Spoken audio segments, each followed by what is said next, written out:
안녕하십니까. 크립토 플레이북 이유진입니다. 시장은 변합니다. 그러나 원칙은 남습니다. 지킬 줄 알고, 읽을 줄 알고, 판단할 줄 아는 것. 1강에서는 지키는 법을 다뤘습니다. 그리고 오늘 2강은 읽는 법입니다.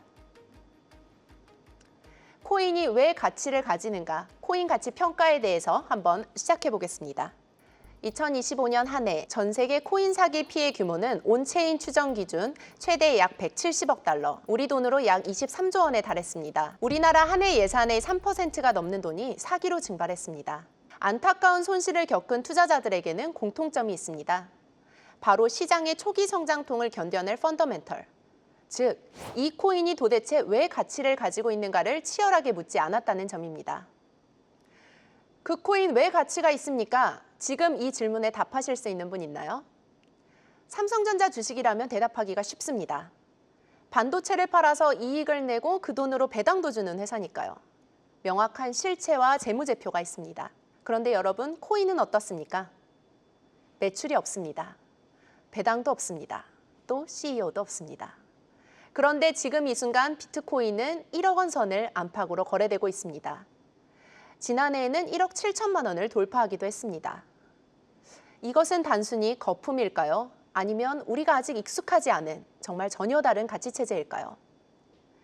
코인이 왜 오르는지 모르는 투자자들은 두 가지 치명적인 실수를 반복합니다. 진짜 가치 있는 코인이 너무 비싸 보인다며 빨리 매도를 하기도 하고, 정말 가치 없는 스캔 코인인데도 불구하고 많이 오를 것 같다는 기대 심리로 고점에서 매수를 하기도 합니다. 오늘 이 실수를 영원히 끊어낼 수 있는 명확한 기준을 제시해드리겠습니다. 주식 가치는 명확합니다. 기업이 돈을 벌고 그 이익이 주주들에게 돌아갑니다. 펄로 고평가 여부를 읽습니다. 펄, 영업이익, 배당 수익률, 이것이 주식 투자자들이 쓰는 언어이고, 배당, 자사주 매입, 기업 성장, 이것이 주식 가치 구조의 삼각구조입니다. 그러나 비트코인에는 재무제표가 없습니다. CEO가 없고 공장도 없고 매출도 없습니다. 그렇다면 왜 전 세계 기관들이 수백 조를 배팅할까요? 코인은 가치 뿌리가 다릅니다. 코인도 마찬가지로 주식과 대응하는 이런 명확한 가치 평가 요소들이 있습니다. 세 가지 핵심 가치 요소, 희소성, 네트워크 효과, 유틸리티. 이 기준으로 한번 살펴보도록 하겠습니다. 자, 첫 번째는 희소성입니다. 절대로 더 만들 수 없는 자산. 여기에 주목하셔야 합니다.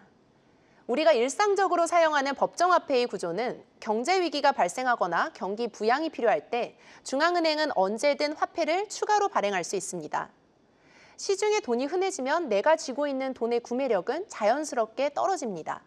이것이 우리가 겪는 인플레이션의 본질입니다. 그렇다면 코인은 무엇이 다를까요? 비트코인을 예로 한번 들어보겠습니다. 희소성이 보장된 비주권적인 통화자산. 공급성의 유한성과 수요의 가치의 탄력성이 장기 가치를 결정합니다. 어려운 말 같은데 굉장히 단순합니다. 비트코인은 탄생부터 최대 발행량이 컴퓨터 코드로 이미 정해져 있었습니다. 발행 한도는 2,100만 개. 단 한 개도 더 만들 수 없도록 수학적으로 설계가 되어 있습니다. 그렇기 때문에 어떤 국가나 기관이 개입한다 해도 이 수학적인 규칙은 바꿀 수 없습니다. 또 4년마다 찾아오는 반감기가 있습니다. 시간이 지날수록 시장에 새로 풀리는 물량이 절반으로 떨어집니다. 금은 가격이 오르면 인력과 장비를 투입해서 계속해서 채굴량을 늘릴 수 있죠. 하지만 비트코인은 수요가 아무리 많다고 해도 정해진 공급 속도를 절대 늘릴 수 없습니다. 이렇게 비탄력성을 가지고 있습니다. 시총 2위인 이더리움 코인은 발행 한도가 없는데 그럼 희소성이 없는 것 아닙니까? 네, 좋은 질문입니다. 하지만 이더리움은 비트코인과는 또 다른 방식으로 희소성을 창출합니다. 이더리움 생태계에서는 사람들이 몰리고 네트워크가 활발하게 사용될수록 이 지불하던 수수료의 상당 부분이 영구적으로 불태워집니다. 코인에서는 이것을 소각이라고 하는데요. 주식시장을 빗대어 보면 자사주 매입과 같은 원리입니다. 새로 발행되는 코인보다 이렇게 소각되는 코인이 더 많아지는 순간 코인의 총량은 오히려 줄어들게 됩니다. 비트코인이 2,100만 개라는 절대적인 벽으로 가치를 증명한다고 하면 이더리움은 생태계가 활성화될수록 그 스스로의 본질을 줄여서 자신의 가치를 늘리는 이런 동적인 희소성을 증명한다고 볼 수 있습니다. 희소성은 단순히 숫자가 적다는 것이 아닙니다. 내 자신의 가치 하락을 방어하고 생태계의 성장이 투자자의 이익으로 직결되도록 설계된 정말 중요한 경제 체계입니다. 이것이 코인 시장에서 말하는 진짜 희소성의 힘입니다. 하지만 여기서 한 가지 중요한 의문이 생깁니다. 아무리 개수가 한정되어 있고 유한하다고 할지언정 누가 찾지 않고 쓰지 않는다면 과연 그것이 가치에 매겨질까요? 실질적 가치의 생명력을 불어넣는 두 번째 축이 바로 네트워크 효과입니다. 가장 직관적인 예로 플랫폼 사용자가 전 세계에 단 10명일 때와 5천만 명일 때를 비교해 보겠습니다. 가입자가 10명뿐인 앱은 소통 상대가 없기 때문에 자산으로서의 가치가 굳이 치면 0에 수렴합니다. 하지만 5천만 명이 되는 참가자가 있는 플랫폼을 비유하면 어떨까요? 모든 소통과 경제활동이 해결되는 정말 폭발적인 가치 상승의 앱이 될 수 있습니다. 플랫폼 주식시장을 지배할 때 우리는 MAU, 즉 월간 활성 사용자 수를 가장 중요한 평가지수로 분석하는데요. 코인에서는 온체인 데이터 상에서 지갑 지수의 시장 활성화와 활성 주소가 어느 정도 되는지를 추적합니다. 이 생태계 안에 얼마나 많은 유저가 지갑을 열고 참여하고 있는지, 실제 살아있는 액티브한 주소들이 어떻게 되어 있는지 이 결속력을 세워보는 것인데요. 희소성이라는 단 하나의 원칙 위에 얼마나 많은 사람들이 모여서 강력한 연결망을 구축하고 있는지 그 코인의 생태계적 가치를 결정합니다. 그래서 우리는 가치평가의 냉혹한 본질을 파고들어야 합니다. 그 가치평가 세 번째가 바로 이 유틸리티입니다. 현실 경제에서 진짜 쓸모 있게 쓰이고 있는갑니다. 저희가 앞서 펄을 잠시 얘기해드렸는데요. PER, 펄은 주식시장에서 기업의 거품 여부를 판단할 때 기본이 되는 지표라고 할 수 있습니다. 시가총액을 회사가 벌어들인 순이익으로 나눕니다. 주식시장에서는 이처럼 기업의 가치를 평가할 때 우리는 재무제표를 보고 제품의 서비스 매출을 보고 이익 대비 주가가 적정 수준인지 잣대로 삼습니다. 재무제표도 없고 영업이익이라는 개념 자체도 없는 코인은 코인의 전체 시가총액을 네트워크상에서 실제로 유저들이 주고받은 이 거래 대금으로 나눕니다. 주식의 영업이익 자리에 코인의 실제 사용량, 즉 거래 대금을 대입한 것입니다.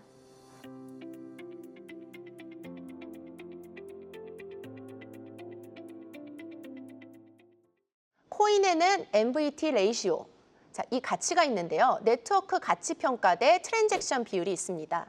코인의 시가총액을 네트워크 안에서 실제로 이동한 거래 대금으로 나눈 수치입니다. 주식의 순이익 자리에 코인의 실제 사용량, 즉 거래 대금을 대입한 것입니다. MVT가 지나치게 높다면 코인의 가격과 시가총액은 하늘 높은 줄 모르고 솟아있는데 막상 그 블록체인 안에서 돈의 움직임, 실제 트랜잭션이 작다는 뜻입니다. 실제 쓸모가 없는 데에 투기가 기대감만으로 오른 주식이면 테마주가 없는 상태입니다. MVT가 적당하거나 낮다면 시가총액 대비 네트워크 안에서 코인이 아주 활발하게 회전하고 있다는 것을 의미합니다. 실제 사용자들이 생태계를 아주 유용하게 쓰고 있다는 증거입니다. 대부분 저희는 펀더멘탈이 탄탄한 크립토라고 얘기하고는 하는데요. 정말 긍정적인 시도로 얘기할 수 있고 굉장히 유틸리티가 살아있는 생태계로 분석해 보시면 될 것 같습니다. 더 나아가 이 진정한 유틸리티는 가상 공간의 차트를 넘어서 실물 경제의 인프라와 융합될 때 정말 비로소 힘을 지닙니다. 결국 주식이나 코인이나 본질은 똑같습니다. 제품이 팔려 실제 실적이 나와야 주가가 증명이 되듯이 코인 역시 수많은 유저들이 네트워크 안에서 실제로 자금을 이체하고 인프라로 활용해야만 그 가치가 정당화되는 것입니다. 여러분, 이렇게 읽은 크립토의 코인의 CEO는 누굽니까? 비트코인에는 CEO가 없다고 말씀드렸습니다. 본사도 없습니다. 그렇다면 우리가 투자하는 수많은 알트코인들은 도대체 누가 이끌고 있는 것일까요? 대부분의 코인은 재단이 운영합니다. 이들은 주식회사처럼 이윤을 추구하는 기업이 아니라 개발을 지원하고 생태계를 관리하는 비영리 조직입니다. 그래서 기업이 아닌 재단이라고 부르는데요. 주식회사는 주주의 이익 극대화가 목적이지만 재단은 다릅니다. 철저하게 생태계가 성장하는 것이 목적이고 이렇게 산출된 이익은 토큰을 보유하고 있는 그 토큰 유저들한테 분배하는 역할을 맡습니다. 더 나아가 다오, 탈중화된 자율 조직도 운영됩니다. 우리가 사는 그 크립토 한 개가 곧 의결권 한 개입니다. 수수료 정책 같은 중대한 사항을 이런 주식에서의 주주총회 없이 직접 가지고 있는 보유한 크립토 하나로 유저가 직접 투표로 결정하는 정말 혁신적인 구조입니다. 이런 재단이 있다고 해서 모두 신뢰할 수 있는 것도 아닙니다. 재단은 말 그대로 코인 세계에 보이지 않는 손인데요. 이런 블록체인 재단들은 불투명성 논란에 휩싸인 사례들도 꽤 있습니다. 내부자들이 공급량을 집중 보유하고 상장을 해서 급하게 보유량을 전체를 매도하고 이런 식으로 일반 투자자들한테 피해가 집중되기도 하고요. 재단도 검증의 대상은 마찬가지입니다. 그래서 이 부분에서도 신뢰가 아니라 확인이 필요합니다.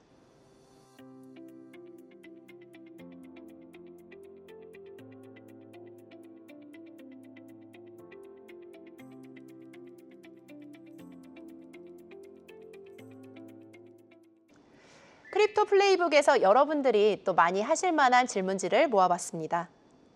자, 발행량을 1000만 개로 제한한 새로운 코인을 만들면 그럼 비트코인보다 더 비싸져야 하는 것 아닌가요? 네, 이렇게 질문하셨는데요. 아마 이 질문이 앞서서 제가 희소성에 대해서 답변 드린 것 때문에 나온 질문 같습니다. 그러나 여러분, 이 희소성이 전부가 아닙니다.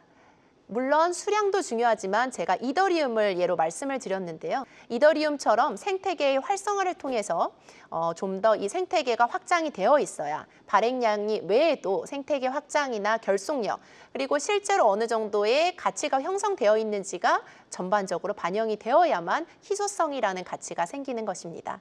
그래서 수량만 제한한다고 해서 희소성이 생기는 것은 아니라는 점 다시 한번 당부드리겠습니다. 코인의 유틸리티, 쓰임새를 말했는데 눈에 잘 보이지 않습니다. 구체적으로 어떤 건가요? 라고 질문해 주셨습니다. 가상 공간 안에서만 머물러 있다면 와닿지 않는 게 당연합니다. 진정한 유틸리티는 이런 실물 경제의 인프라와 융합이 될 때 강력한 힘을 얻습니다. 한번 예를 들어보겠습니다. 단순하게 저희가 이 가상화폐에 송금하는 것을 넘어서 스테이블 코인 결제 시스템이 기존의 결제 대행사들이나 오프라인 가맹점 네트워크에 실제로 연동이 된다면 우리가 일상생활 속에서 쓰이는 결제 수단으로 추가적으로 쓰일 수 있습니다. 이런 식으로 기술이 현실의 비즈니스 모델로 구현이 되고 실제 이를 통해서 트랜잭션이 활발하게 일어날 때 이 코인은 확고하게 펀더멘털을 입증하게 됩니다. 그렇다면 장기적으로 시장에서 도태될 코인, 이른바 거품은 어떻게 걸러낼 수 있습니까? 라고 물어보셨는데요. 코인 시장은 MVT 레이시오를 통해서 이 수치를 확인하면 됩니다. 라고 말씀을 드렸는데요. 시가총액은 하늘을 찌르는데 정작 네트워크 안에서 크립토가 실제로 거래 대금이 적다면 실체 없는 기대감만으로 오른 실적 없는 테마주와 같다고 말씀을 드렸습니다. 다만 여기서 한 가지 더 말씀을 드리자면 그 트랜잭션의 질도 굉장히 중요합니다.